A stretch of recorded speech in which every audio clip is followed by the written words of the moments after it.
Barca fans क्या हो गया? क्या हो गया? इतने उदास क्यों हो भाई? कोई समस्या वाली बात नहीं है, कोई बहुत बड़ा पहाड़ नहीं टूट गया, कोई बहुत ज़्यादा कोई बड़ी प्रलय नहीं आ गई कि यार एक मैच हार गए। वर्ल्ड फुटबॉल हमें नीचा दिखाने के लिए बिल्कुल लगा हुआ है इस टाइम, क्योंकि इस time Barcelona along with Liverpool best team है भाई वर्ल्ड की। और अगर दोनों में से किसी एक को चुनना पड़ता है तो बार्सिलोना बेस्ट टीम है इस टाइम यूरोप की, और हर बंदा चाहता है हम फेल करें, चाहे वो मैड्रिड है, चाहे वो लिवरपूल है, चाहे वो बायर्न है। जो टॉप पे रहेगा उसकी हार की सेलिब्रेशन होगी, उसके ड्रॉ की सेलिब्रेशन होगी। तो इतना बड़ा कोई पहाड़ नहीं टूट गया। रिलैक्स करो बॉयज, रिलैक्स करो। हर मैच नहीं जीत सकते। ये कोई आर्सेनल वाला सीजन नहीं है कि कोई भी मैच नहीं हारे। ये कोई वेलवर्डे वाला सीजन नहीं है कि लेवांटे वाला बिल्कुल 38वें मैच डे पे जाके आप मैच हारे, वरना उससे पहले आप अनबीटेबल थे ला लीगा में। भाई ऐसा नहीं होता आज के मॉडर्न फुटबॉल में, क्योंकि क्या होता है ना भाई कि अब चीज़ें बहुत बदल चुकी हैं। अब वो प्लेयर्स रह नहीं गए हैं जो पहले बिल्कुल डोमिनेट किया करते थे। अब वो टीम्स नहीं रह गई हैं जो पहले डोमिनेट हुआ करती थी। अब वो टीम्स नहीं रह गई हैं जो पहले डोमिनेट किया करती थी।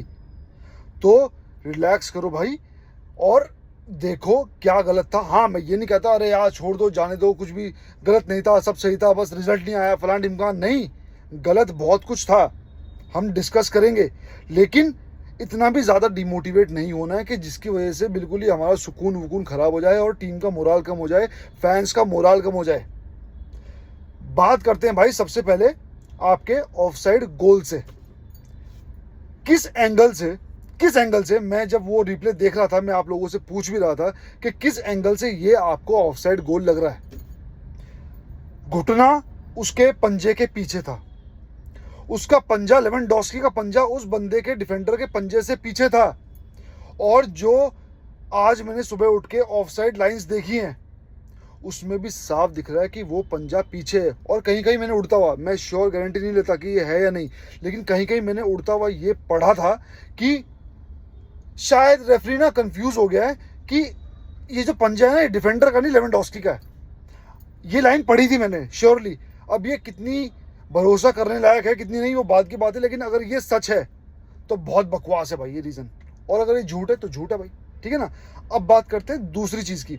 खुशी मुझे इस बात की है कि बार्सिलोना ने इस चीज़ को एक्सेप्ट नहीं किया कि हाँ ऑफसाइड गोल है, ठीक है यार, रेफरीज ये हैं, प्रेशर होता है, लीग है, हम कुछ नहीं कर सकते, फलान ढिमकान, ठीक है, हमें आगे बढ़ना पड़ेगा, अपने गेम पे ध्यान देना पड़ेगा। ये बकवास किसी ने भी नहीं की।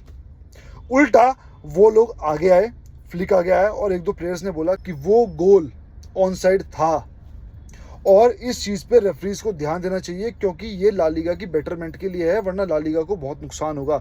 एक दो बयान मैंने प्लेयर्स के ऐसे भी पढ़े हैं, और फ्लिक्स से मैं इस बात पे खुश हूँ कि उसमें ये जिगरा आया बोलने का, वरना हर बार वो बोलता था कि नहीं ऐसा नहीं है, वैसा नहीं है ना, और हमें ध्यान देना है, इधर उधर की बातें करता था। लेकिन आज उसने बिल्कुल पिन पॉइंट बात की है कि ये गोल ऑन साइड था। और वाकई में वो गोल, मतलब ये लगा लो, वो गोल जो है ना भाई, होता है कि 1% ऑफ साइड की उम्मीद है, वो भी नहीं था, प्रॉपर ऑन साइड। और इस चीज़ को बोलते हुए कोई भी गुरेज नहीं है, ना मेरे को यहाँ पे है, ना मुझे कल लाइव पे था। और मैं देखना चाहता हूँ कि इंडियन फुटबॉल कंटेंट क्रिएटर्स में से या एशिया के कोई भी कंटेंट क्रिएटर्स में से कितने लोग इस बात को कितनी मजबूती से रखते हैं, क्योंकि मैं भी देखना चाहता हूँ मार्केट में क्या सिर्फ हम व्यूज़ के लिए बैठे हैं या वाकई में हम फुटबॉल एनालाइज करने के लिए बैठे हैं। और मैं भी अगर उसमें हूँ, अगर मैं भी इस बात को नहीं उठाता तो भाई मैं भी बुरा हूँ, लेकिन मैं इस बात को पूरे पुरजोर तरीके से उठाऊंगा कि अगर वो गोल होता जो कि फ्लिक ने कहा, तो भाई इस गेम का, इस मैच का मोड कुछ और ही होता। भाई ये तो बात हो गई ऑफसाइड की। अब बात करते हैं कि भाई किस तरीके से मैच हमारा हैम्पर हुआ। क्या होता है ना भाई, जब चीज़ें उसमें आती हैं, स्ट्रीम लाइन में आती हैं, हमें पता था सोसिएडाड टफ होगी। हालांकि मैंने बारसा की प्रेडिक्शन ज़्यादा की थी विन की, जो कि मैं अभी उस पर अड़िग हूँ, लेकिन बारसा ने वो वाला गेम खेला ही नहीं, और कहीं ना कहीं गेम में कंट्रोल नहीं था। मतलब जितनी कमी मैं निकाल सकता हूँ उतनी कमी मैं यहाँ पे निकालना चाहता हूँ कि गेम में कहीं भी कंट्रोल नहीं था।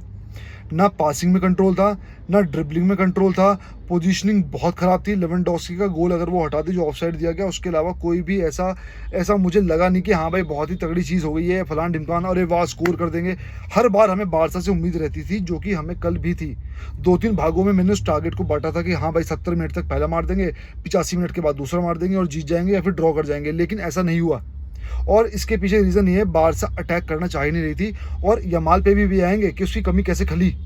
साफ फटीग दिख रहा था चैंपियंस लीग गेम के बाद, और मुझे मतलब वो एक विलिंगनेस, वो एक विल नहीं दिख रही थी। रफीना मिसप्लेस कर रहा है, ठीक है। लेवेंडोस्की के टचेस बाद में 70 मिनट के बाद आने बंद हो गए थे, होल्ड अप प्ले नहीं कर पा रहा था। डैनी ओल्मो थोड़ा अच्छा खेल रहा था, उसके बाद बाल्डे भी ड्रिबलिंग ओवर कर रहा था, बंदे भिड़ रहे थे, ओवर ड्रिबल करके 3-4 बंदों के बीच में जा रहे थे। ये नहीं कि पहले पास कर दें, जहाँ वो पहले मैचेस में पास किया करते थे वहाँ उन्होंने पास नहीं किए। तो करेक्ट टाइम पे बॉल का पोजीशन नहीं छोड़ा। एक पॉइंट ये दिखा। दूसरा पॉइंट वही, आपकी ड्रिबलिंग बेकार थी। तीसरा पॉइंट, आप में जील नहीं थी। चौथा पॉइंट, आपकी फटीग। पांचवा point by Hansi flick. Hansi flick ने डैनी ओल्मो का सब्स्टिट्यूशन बहुत बढ़िया किया, लेकिन भाई 60 मिनट के बाद उसने गावी, पाब्लो टोरे इनको वार्म अप करवाया 80 या 82 मिनट तक। क्या मतलब बनता था उसका? हार को मैं ब्लेम नहीं कर रहा हूँ, हार होती रहती है, लेकिन डिसीजन सही होने चाहिए। आपने गावी को इतना लंबा वार्म अप क्यों करवाया? और आपने अगर करवाया तो लास्ट के 8 मिनट के लिए क्यों लेके आ रहे हो? कोई वो अटैकिंग थ्रेट तो देगा नहीं, क्योंकि गावी को लेके तब आओ जब आपको डिफेंसिव वर्क रेट चाहिए। गावी को लेके तब आओ जब आपको मिडफील्ड में कंट्रोल चाहिए। गावी को लेके तब आओ जब गेम बहुत फिजिकल हो रहा है और वहाँ पे फिजिकलिटी को काउंटर करना है।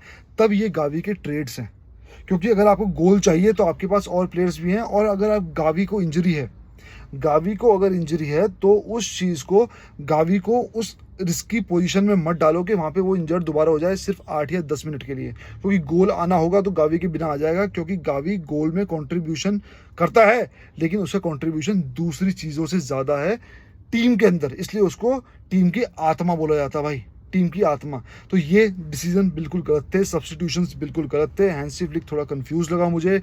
और अगेन रेफरी के बारे में मैं कुछ बोलूँगा नहीं भाई। ये रेफरी के अंडर ही हम 2 मैच हारे हैं सीजन के, अगेंस्ट ओसासुना और अगेंस्ट सोसिडाड। अब इसको आप भाई कोइंसिडेंस कह लो, इसको आप कुछ भी कह लो, लेकिन भाई ये रेफरी अनलक्की तो है हमारे लिए। हाँ, मैं ये नहीं बोल रहा हूँ बैड डिसीजन फलाना ढिमकाना, क्योंकि on side goal, off side goal इसके हाथ में नहीं था, वो वार के हाथ में था। लेकिन बोलते ना, ये रेफरी हमारे लिए बैड लक है भाई। तो जिस मैच में ये रेफरी आता है तो उस मैच को एक्स्ट्रा कॉन्शियसनेस के साथ खेलो। बात करते हैं भाई लमीन यमाल की। यमाल के बारे में लोग बोल रहे हैं कि बार्सिलोना एक 17 साल के प्लेयर पे डिपेंडेंट है, ये है वो है, जो कि मैक्सिमम हेटर्स बोल रहे हैं भाई। लेकिन मैं एक जवाब देना चाहता हूँ, हमारा प्लेयर है, हम डिपेंडेंट रहेंगे भाई। अगर हमारे पिताजी या आपके पिताजी अच्छा कमाते हैं तो हम उन पर डिपेंड नहीं रहेंगे तो किस पे करेंगे? पड़ोसी पे। हम भाई ना रेफरी पे डिपेंड रह सकते, ना हम किसी और टीम के प्लेयर्स पे डिपेंड रह सकते। हम डिपेंड रह सकते हैं अपने प्लेयर पे, और मुझे ये बोलने में कोई भी शर्म नहीं है। पहले बोलते थे मेसी पे डिपेंड है, फिर बोलने लगे यमाल पे डिपेंड है, तो हम रहेंगे भाई। बारसा का क्रेस्ट उसकी छाती पे है, बारसा का बैज उसकी छाती पे है। वो उस बैच से प्यार करता है, वो उस बैच पे डिलीवर करता है, तो हम उस पर डिपेंडेंट क्यों ना रहें? ऐसे तो मैं बोल दूं कि भाई मैड्रिड जो है विनीशियस पे, बेलिंगम पे डिपेंडेंट है, क्यों नहीं रहेंगे भाई? जो प्लेयर्स पिच पे हैं हम उस पर डिपेंडेंट रहेंगे, और इसमें कोई भी शर्म नहीं है। और एक चीज़ और भाई, यमाल कल नहीं खेला, उसकी कमी साफ साफ खली कि अटैकिंग थ्रेट प्रॉपरली एक भी नहीं आया। राइट विंग प्रॉपरली डेड था मेरे हिसाब से। मैं ये सोच रहा था एंसु फैटी को लेफ्ट पे डाल के रफीनिया शुरू से अगर राइट विंग पे खेलता तो चीज़ें थोड़ी अलग होती, लेकिन नहीं हुआ। कोई बात नहीं, हार गए, बात की बात है। लेकिन इस चीज़ से सीखो। और एक चीज़ मान लेता हूँ भाई, ठीक है, हमें यमाल के बिना हमें खेलना आ गया है। इनफैक्ट हमें वो, ये नहीं बोलूँगा खेलना आ गया है, यमाल के बिना हमें सिचुएशन हमने देखनी हमने शुरू कर दी है, और इस पे हम कोप अप भी करेंगे। लेकिन इसका मतलब ये नहीं है कि यमाल के बिना खेलना ही सीख लें। ना हम सीखें, क्योंकि best player in the world, one of the best नहीं, best player in the world हमेशा टीम का फोकस रहेगा। और बारसा की वो जान है और बारसा की वो जान रहेगा। तो भाई ज़्यादा उदास होने की ज़रूरत नहीं है। इंटरनेशनल ब्रेक आ गया, सबको रेस्ट मिलेगा। पॉजिटिव पॉइंट ये है, यमाल को शायद इंटरनेशनल ब्रेक में जाना ना पड़े इस मैच की वजह से। और अगर इस मैच की वजह से आगे आने वाले बहुत सारे मैचेस यमाल खेलता है तो इस मैच के सेक्रीफाइस में कोई भी बुराई नहीं है। गावी को भी रेस्ट मिलेगा, सबको रेस्ट मिलेगा, डैनी ओल्मो को रेस्ट मिलना चाहिए। तो अगर ये एक टेक्निक भी है कि हम बैठा देंगे, ठीक है, पॉइंट्स का डिफरेंस इतना हो जाएगा, कोई बात नहीं, लेकिन आगे जाके हमें एक इंपॉर्टेंट मैचेस देखने को मिलेंगे यमाल के साथ। तो भाई इस स्ट्रेटेजी में मैं फ्लिक के पूरा साथ हूँ। तो भाई रिलैक्स करते हैं, आगे बढ़ते हैं। अगले मैच जो होंगे भाई उसके बारे में डिस्कस करेंगे और चिल लाइव स्ट्रीम करेंगे भाई। और मैं 1-2 वीडियो थोड़ी स्पेशल निकालने वाला हूँ about best winger in the world. तो भाई कल या परसों में वो वीडियो भी आ जाएगी। तो भाई मिलते हैं फिर, तब तक के लिए विस्काल बारसा।